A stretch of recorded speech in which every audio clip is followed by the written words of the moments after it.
الله الرحمن الرحيم الحمد لله رب العالمين حمدا كثيرا طيبا مباركا فيه waxaan rabaa inaan ka hadlo oo saddex qodob oo kale ah sad ka warqabtaan wadankeena khayraadkiisa waa la bixiyaa Soomaali siyaasadda isku mashquulsan tahay waxaan xaqiiqeynaa ciidamadan degan Beledoogle oo Mareykanka ah inay macdantii kala baxayaan wadankii godad waaweyn bay qoreen oo godka haddaad aragtid sida loo qoday sida aan warbixin rasmi aan ku hayno godkii aad inta ka gashid gur agtiisu tagaya ilaa 100 kilomitir oo kala qoday caray ka qaadayaan dhagxaan bay ka qaadayaan wadadan Baydhabo waxay u xiran tahay ayaga u xirantay caradaas hawaa maraakiba la saaraa diyaaradaha lagu qaadaa diyaaradaha habeen walba imaado meeshaan waa qodob runtii annagana waa isku mashquulsannahay waxaan xalli weynay qarannimadii Soomaaliya xaqiiqa idin sheegaana waxa waaye qof geli kara meeshaas ma jiro dad gaara galo oo ka shaqeeya meesha oo aan xataa loo ogolayn inay magaalada soo galaan waa khayraadka ugu weyn oo macdan ah ayaa laga qaadaya wadanka wadadana waxay la furmuysay arintaas waay ma la rabo in la furo waa 90 kilomitir waa xataa Beledoogle iyo maxaa la leeyahay iyo Xamar cid rabta inay furtana ma leh ciidan kambaniya degan oo mar walba maxaa la leeyahay hawshaas wada waa ciidamada Mareykanka waay xaqiiqda jirta inay sheegaan qodobka labaad aan ka hadli rabo waxa waaye saan la socotaan hay'ado waxaa jiro annaga Soomaaliya waa ku dhalanay kuligay kama bixinaan wiilal la kufsaday gabdho 3 jir la kufsaday waa mashruuc ku talagal ah waay saa ka warqabtaan hadda wasaaradda kor waxaan ku arkay maxaa la leeyahay meediyaha khudbad ay jeedinayso wasiiradda arrimaha dibadda ee Norway oo kaga hadlayso arrimaha ku saabsanaa hindi sharciyeedkii galmada la xiriiray oo ahaa sexual offense bills ka ahaa waxayna loo ku guuldareysnay baarlamaanka diiday waxaa soo ansixiyay maamul goboleedyada soo ansixiyay xukuumaddii ra'iisul wasaaraha ka ahaa Khayre ayaa ayagana soo ansixiyay wasiiradaas waxay ku ansixiyeen way noo soo gudbiyeen baarlamaanka ay soo taagay lacag badan aan nooga baxdeena mashruuca ugu weyn oo fanka ay ku bixiyaan waa GBV waay oo qoseeya human rights kaas waa ku fashilnay ayada wala budgetka ugu badan oo la bixinayo mashruucaas kaas waa waxa diinteena macnaha raalli ay ka tahay ma waa faragelin toos oo diinteena waay ma ilaahay idinku dhaashay dadkii ansixiyay golihii wasiirada ahaa maxal ra'iisul wasaarahoodii ayaa xil hadda ka raba inay wadanka Soomaaliya u qabtaan ma hindi sharciyeedkan waay oo dambiyada galmada la xiriira waxa hadda socda hay'adaha samafalka ayaa wada hay'adda yiraahdo SWDC ya wada fanay haystaan kufsi waxa laga raadinaa report Soomaaliya waxa waay kufsi ka socdo markay hay'ad waay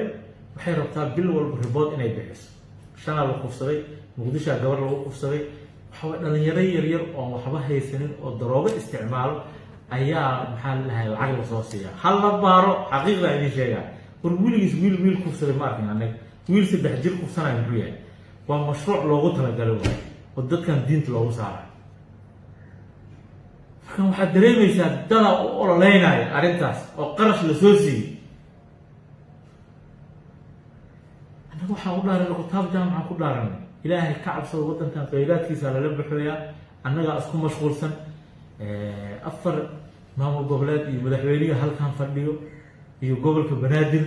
waxa waaye waxa ka socdo arkaysaa isjiidjiida socdo ana waxaan rabay maamul goboleedyada in la tirtiro waa ku talagal ee beesha caalamka ee loogu talagasho dadkan governor waaye guddoomiye gobol oo hoos imaanayo dowladda dhexe in la sameeyo waaye oo lala xisaabtamayo waxyaalaha hadda socda waxaa qiyaali waaye waa ku talagal barnaamij ay keeneen beesha caalamka waaye ka waran arrimihii oo dastuurigii ahaa qarannimadii Soomaaliyeed faragelin maalin walba lagu hayaa madaxweynihii waa shaqayn waaye darbihiisa laga dhifo waaye waxaa loo yeerinaa in maamul goboleeda loo yeerinaa Kenya loogu yeeraa barnaamijka la soo siinaa wuxuu iska rabaa bas madaxweyne uu iska rabaa maalintii imaanaya in lagu soo dhaweeyo garoonka oo fariin soo diro hal soo dhaweeyo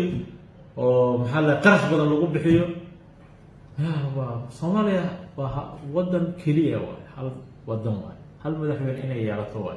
mashruucan la soo qaatay maamul goboleedyada ah waa mashruuc ku talagal ah wadankan kheyraadkiisa lagala baxaayo wadankan la baabi'inayo mashaariic la soo qaatay hay'ado xalana fadhiya ka dambeeyo kufsiga xaqiiqda idin sheegaa aniga waxa ila soo hadlay deputy humanitarian ninka u qaabilsan meesha faraha kala baxay uu leeyahay waxaas annagana waxa u dhaarnay kitaabka jaamaca waay dada hadda waxay leeyihiin maxaa la lahay muwaadinka maxaa la lahay Soomaaliya markuu baasaboorka qaadanayo waa inuu ahaadaa lahay Soomaali muslim ah dada waxay leeyihiin Soomaali ka dhiga muslim ka saar waxyaalaha jiro waay xaqiiqda idin sheegaa waa ku talagal waay u fiirsada qof walba oo maamul goboleedka wasiirka haweenka la soo magacaabay dibadda laga keenaa maamul goboleedyadii waxaa gacanta ku hayo oo la wareegay Norway ha ahaato maxaa la lahay Europe completely Mareykanka ahaadaan waa ku talagal waa qof aan maxaa la lahay program wata lagu keenaa baadi cabinet waxaa lagu soo daraa dadkii ansixiyay mashruucan sharciga dambiyada galmada la xiriiray oo meeshan ku qoran markaan dhibaatadeeda leedahay dadkii ansixiya hadda waxay rabaan musharax madaxweyne inay noqdaan dadkii ansixiya waxay rabaan cabinet inay soo galaan aniga dadkaas waa la dagaalama haddaanan xil helaynin xataa waxa waaye afkan kala dagaalama doorashada hal cod iyo hal qof oo baarlamaanka ansixiyay xukuumadda soo gudbisay madaxweynaha uu saxiixay arrintaasna waa ka bannaan baxaynaa insha Allah ama beri ha ahaato ama maalin kale ha annaga hal cod iyo hal qof aan rabnaa waxa waaye culays lagu haya madaxtooyadii maamul goboleedyadii waxa waaye qof walba wuxuu rabo iska samaysanaa tusaale ahaan hadda Puntland waxyaalahay rabtay samaysanaysaa dalaacsiinay sameynaysaa generaal iyo cornel maamul goboleedyadii kalmaba sameeyaan wasaaradda waxbarasho shaqo ku miliyo ku leeyahay wasaaraddiisa waxbarasho hawshiisa iska wataa hadhowna wuxuu documentski u keenaa wixii waa samaysaa waxaas Soomaali hal dowladeed waay walaalayaalow diintan aan dafaacno dadkan macdanta la baxay wadankeena oo jidadka xirtay jidadka ayagay u xireeyeen muqtaar roobowna ayagay u xireeyeen ganacsatadeenna ayaga waxay maxaa la lahay u xayireen runa idin sheega waxa loo ogol yahay ummadda Soomaaliyeed male marka hadalkayga waxaan ku soo koobaa waxa waaye wadankan wuxuu u baahan yahay in la difaaco diiniyan wadankan wuxuu u baahan yahay in la difaaco tan kale Soomaaliyeed wadankan in la difaaco rabaa qoladan soo duushay kheyraadka wadanka la bixayso qoladan ku soo duushay diinta islaamka qoladan kale oo laba shaatilada ah laba baasaboor ay qabaan baasaboor Yurub ay qabaan ama America ay qabaan baasaboor Soomaaliya waa qabaan wadanka duuxmaadana waa ka tagaya qoladaasna batatan inay soo galaan kabinetkan iyo xildhibaanadan cusub ha laga ilaaliyo annaga wadankeena waxaa qasay nin mabda'iisa la soo bedelay wasiiradan banaanka laga keenayo u fiirsada wasiir kasta oo haweenka waxaa laga keenaa dibadda laga keenaa ama goboleedka lagu qasba waxaa lagu qasbaa waa barnaamij iska socdo waa gaaladan dhinaca haweenka ay ka soo galaan waddanka hala difaaca diintana hala difaaco hadalkayga waxaan kusoo koobaa ilaahay laga cabsado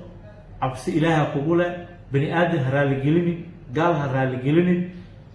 waddankaaga dadka kheyraad kala baxaaya kusoo duulay diiniyan in la difaaco waayo